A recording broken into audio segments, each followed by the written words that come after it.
We need to stop with this, trying to make poor black people the fall guy for everything.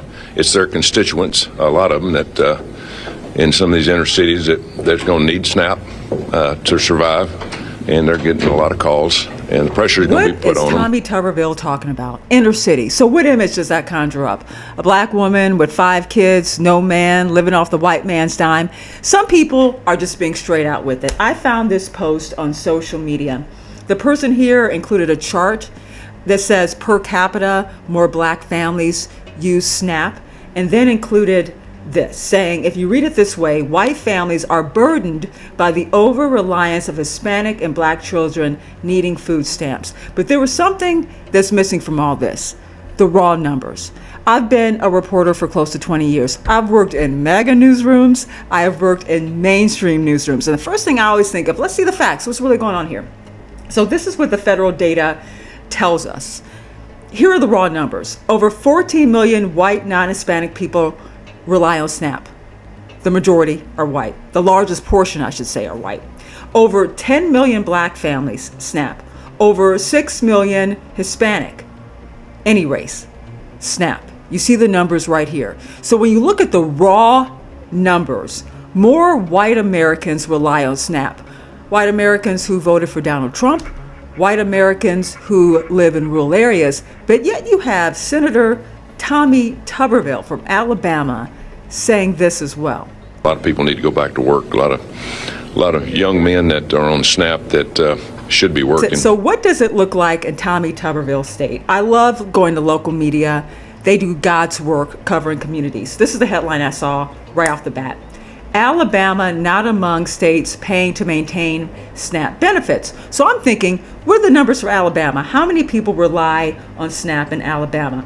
I went to the Center on Budget and Policy Priorities. Here's what they're telling us. You have over 752,000 Alabama residents, or 15% of their population. That's 1 in 7. Then they break it down even further.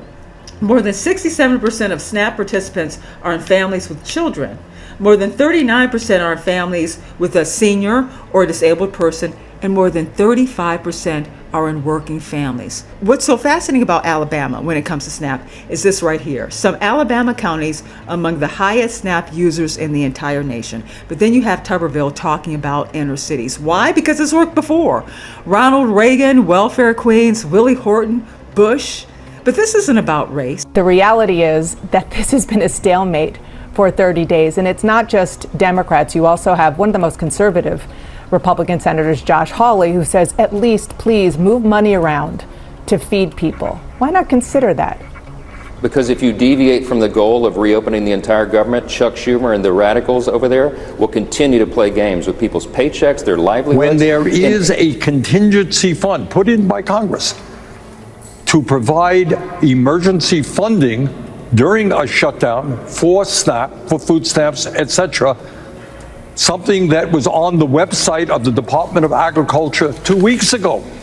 They deleted it. And now what Trump is saying is we're not going to provide SNAP benefits. Subscribe to Angela Gets Answers. I am completely so sick of the bullshit. We need a return to sanity, giving a fuller picture of what's actually happening in America and not these extreme views that are trying to con people into believing something that simply is not true. Subscribe if you want more stories like this. Also go to my YouTube page. I'm starting that up. I'm doing in-depth conversations with people who some folks think have crazy ideas. I talked to a black woman, MAGA, who is all down for Donald Trump. She is for the National Guard being in these cities. You should hear her out. You may not agree with her, but in some cases, she makes a lot of sense. I'm about all voices here on Angela Gets Answers, but I'm also about the facts and giving a clearer picture of the truth.